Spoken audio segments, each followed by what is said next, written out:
नमस्ते सबैजनालाई। आज पनि टेक्निकल सिरिजमा रहेर नयाँ भिडियो लिएर आएको छु होइन। आज चाहिँ अब हामी चाहिँ केही दिन क्यान्डल स्टिकहरूको बारेमा एक्सप्लेन गर्नेछौँ, टाइप्स अफ क्यान्डल्सको बारेमा होइन। टाइप्स अफ क्यान्डलभित्र पनि कुनै चाहिँ बुलिस क्यान्डल्सहरू हुन्छ, कुनै चाहिँ बियरिस क्यान्डल्सहरू हुन्छ, कुनै चाहिँ इन्डिसिजन क्यान्डल्सहरू हुन्छ होइन। जुन चाहिँ थ्री क्याटेगोरी भयो, कुनै बुलिस क्यान्डल्स, अनि बियरिस क्यान्डल्स, अनि इन्डिसिजन क्यान्डल्स।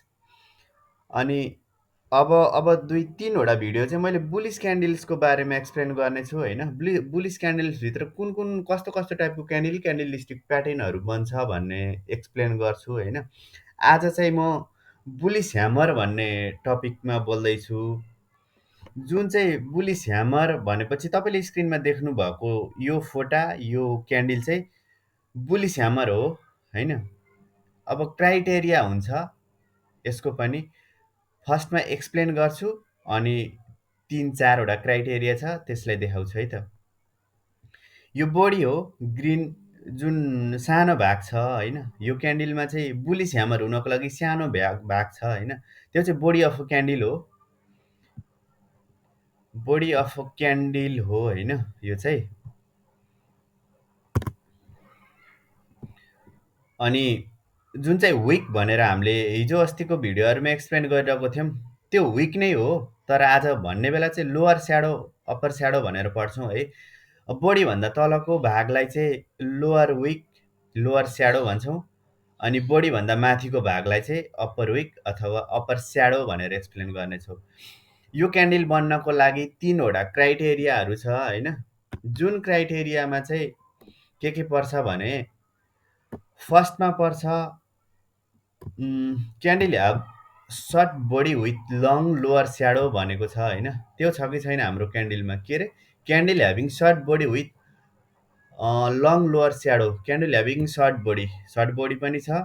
अनि बडीको बडीभन्दा ठुलो lower lower shadow, longer lower shadow भनेको थियो। बडीभन्दा लामो दुई गुणा लामो चाहिँ लोवर स्याडो हुनुपर्छ भनेको थियो वानमा होइन। अनि टूमा चाहिँ के छ भने lower shadow must have at least twice the real size of the body. Real size भनेको यो ग्रिन हो, रियल साइज ठ्याक। अब योभन्दा दुई गुणा तल लामो हुनु पऱ्यो अरे विक, लोवर स्याडो चाहिँ दुई गुणा लामो हुनु पऱ्यो अरे, ठिक छ, यो पनि ठिक छ। अनि थर्डमा चाहिँ के छ भने candle must form at the bottom of the down trend भनेको छ होइन। यो चाहिँ यो हेर्नलाई चाहिँ चार्ट हेर्नुपर्छ होइन। त्यो पनि अब चार्टमा हेरिहालौँ हामीले कुन कुन कहाँ बनेको छ त होइन। अनि हामीले यसलाई भन्दा चाहिँ टाइप्स अफ क्यान्डलभित्रको बुलिस क्यान्डलभित्र परेको थियो, त्यो भएर यो क्यान्डल बटममा फर्म भयो भने चाहिँ अब मार्केट बढ्छ भन्ने एक्सप्लेन गर्छ, त्यो भएर बुलिस क्यान्डल भएको हो यो होइन। अब कहाँ बनेको थियो त हेर्नलाई, ल अब कहाँ हेर्ने हामीले, अनि कसरी थाहा हुन्छ त, ल इक्जाम्पल हेरौँ भन्दा चाहिँ पहिला मैले तिनवटा इक्जाम्पल देखाउँछु। अनि अब आजबाट तपाईँहरूलाई होमवर्क पनि दिँदैछु होइन। तिन चारवटा क्यान्डलहरू चार्टमा खोज्ने काम चाहिँ तपाईँहरूले गर्नु, जसले गर्दाखेरि तपाईँहरूलाई सजिलो हुन्छ। मैले आज तिनवटा इक्जाम्पल देखाइदिन्छु।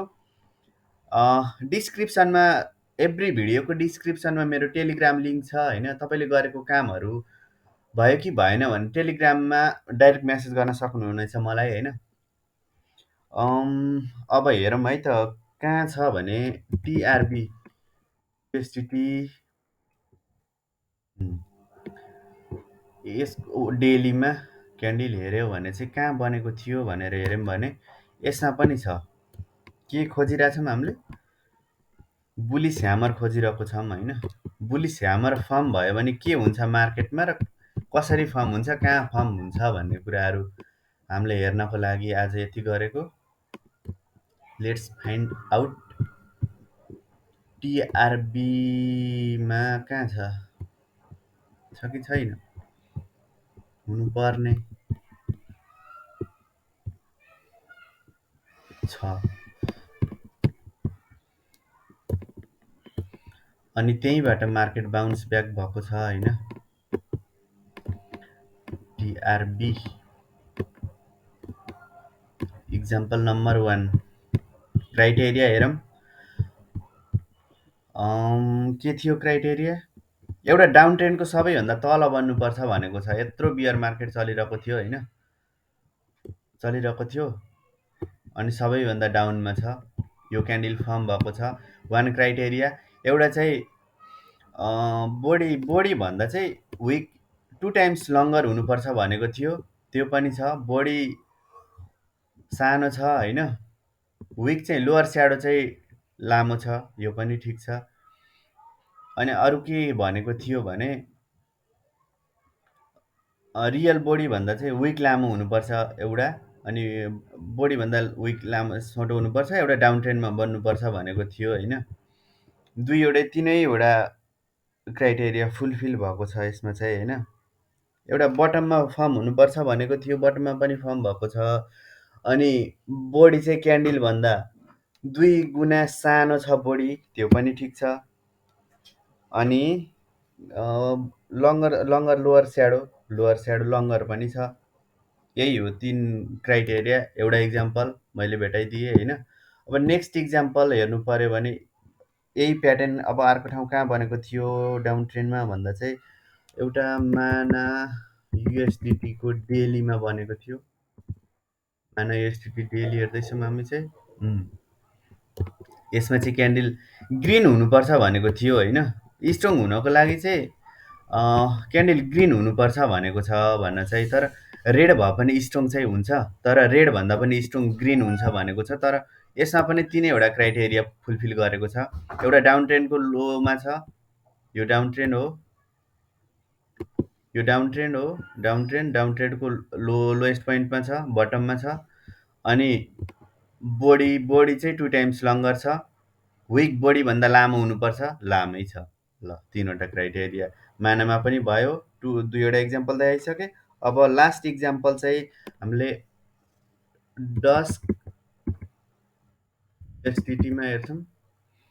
डस्क युएसडिटीमा पनि छ, कहाँ छ भनेर हेर्नु पर्दा चाहिँ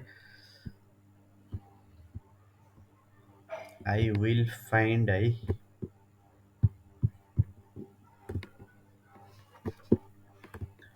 हामीले डाउन ट्रेन्ड हेर्छौँ,